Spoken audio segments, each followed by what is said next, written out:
Halo, hari ini Miss akan menjelaskan sama kalian tentang hidrolisis garam. Nah, hidrolisis garam ini keywordnya adalah habis bereaksi. Nah, kenapa Miss bilang habis bereaksi? Karena nanti ada yang namanya pencampuran asam basa dan jumlah partikel antara asam dengan basa itu sama. Makanya kalau seandainya jumlah partikelnya sama, otomatis yang bereaksi juga akan sama jumlahnya. Dan tidak akan ada bersisa alias habis bereaksi.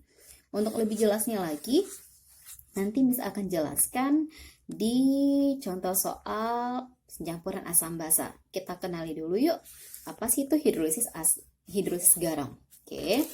Hidrolisis garam berasal dari kata hidrolisis dan juga garamnya. Hidro sendiri Miss penggal, ada namanya hidro dan ada namanya lisis. Hidro itu artinya adalah air, sedangkan lisis artinya adalah pemecahan atau penguraian. Nah, jadi kalau hidrolisis adalah pemecahan suatu senyawa menggunakan air. Senyawanya apa? Senyawa adalah garam. Garam itu merupakan campuran dari senyawa asam dengan senyawa basa. Nah, senyawa asam yang dicampurkan bisa saja berupa asam kuat, bisa saja berupa asam lemah. Begitu juga dengan basa. Basa bisa berupa basa kuat dan juga bisa berupa basa lemah.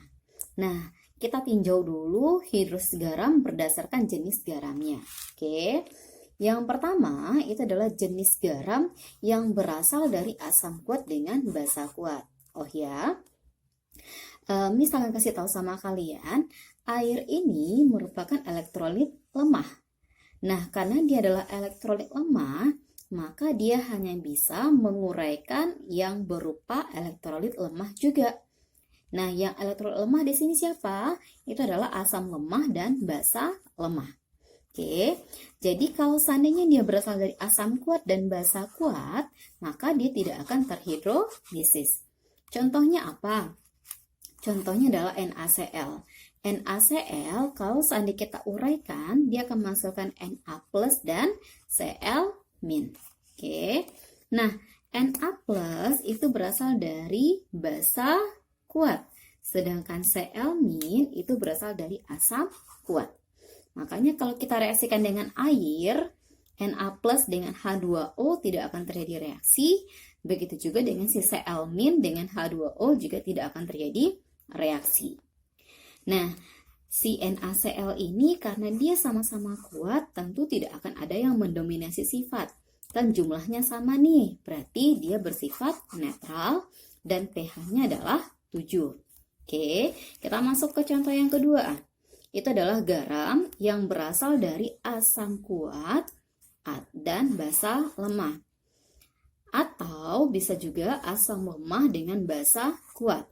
Nah, karena cuma salah satu yang lemah, maka dia dikategorikan sebagai hidrolisis parsial atau cuma sebagian saja yang bisa dihidrolisis oleh air.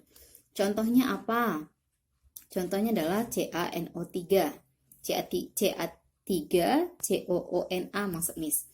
Nah, CH3COO- dan Na+ merupakan uraian dari CH3COONA. CH3COO- ini merupakan asam lemah dan Na+ ini berasal dari NaOH yang merupakan basa kuat.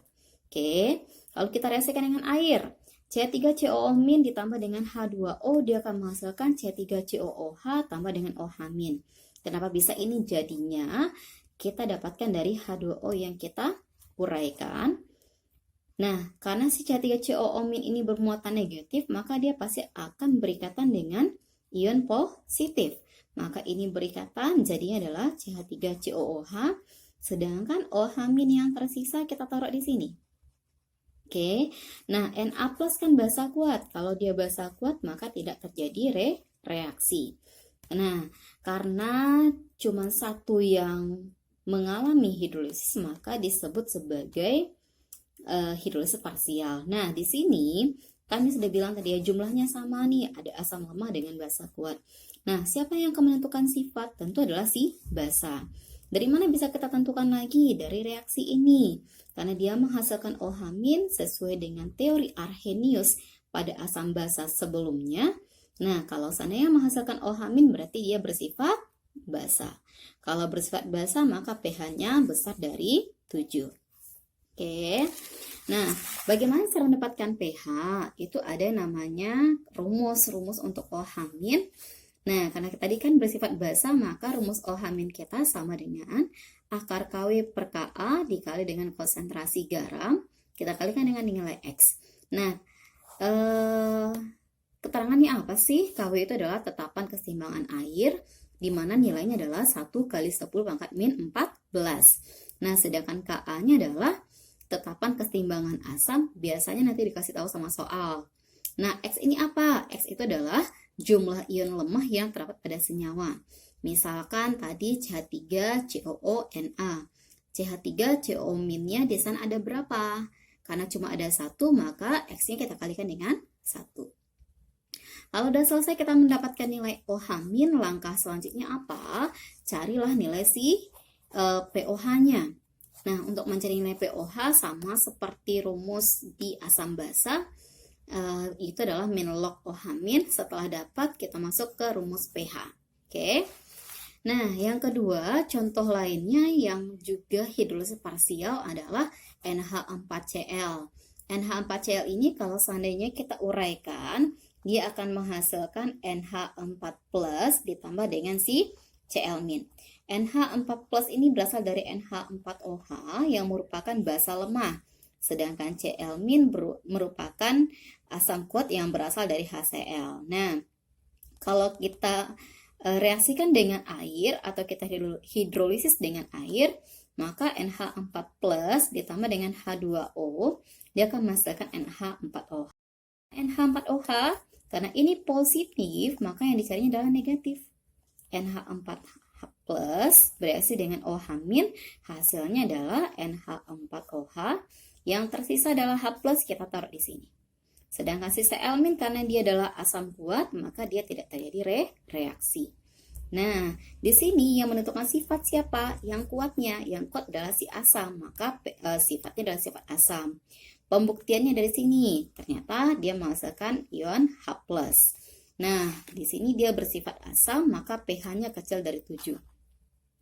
Untuk menentukan berapa pH-nya, kita lihat ke rumus. Rumusnya adalah H+ sama dengan akar KW per KB dikali dengan konsentrasi garam dikali dengan nilai X.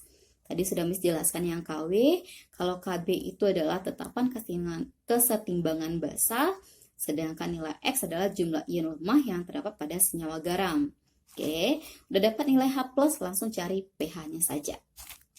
Terus yang ketiga, itu adalah garam yang berasal dari asam lemah dengan basa lemah. Karena kedua-duanya lemah, maka dia dikategorikan sebagai hidrolisis total. Nah, contohnya apa? Contohnya adalah NH4CN. NH4CN kalau dia diuraikan, dia akan menghasilkan NH4+ ditambah dengan Cn-. Oke, NH4+ itu berasal dari NH4OH, maka dia adalah basa lemah. Sedangkan Cn- berasal dari HCN, dia adalah asam lemah. Nah, kita reaksikan dengan air. Ini bentuk reaksinya. Untuk kenapa hasil seperti ini sudah Miss jelaskan ya sebelumnya. Kalau dia positif, maka dia cari negatif. Kalau dia negatif, maka dia cari positif. Nah, karena kedua-duanya sama-sama lemah, gak tahu dong siapa yang akan lebih kuat di antara mereka. Nah, yang bisa menentukan sifatnya adalah nilai Ka dan juga nilai Kb. Oke, jadi sifat ditentukan oleh nilai Ka dan nilai Kb, di mana Ka-nya sama dengan, jika seandainya Ka sama dengan Kb, maka pH-nya sama dengan 7. Jika Ka kecil dari Kb, maka pH-nya besar dari 7. Jika Ka besar daripada Kb, maka pH-nya kecil dari 7. Oke, untuk rumusnya itu kita langsung cari H+ saja. Kenapa sih Miss langsung carinya H+ bukan OH-? Karena nanti ujung dari materi ini adalah mencari nilai pH. Ya. Nah, H+ sama dengan akar KW dikali dengan Ka per Kb. Di sini tidak berlaku lagi namanya konsentrasi garam. Nah, alasannya apa? Karena kita kan nggak tahu nih di sini yang lebih berperan siapa. Makanya lebih ke Ka sama KaB-nya saja, bukan lagi konsentrasi garam. Oke, itu untuk yang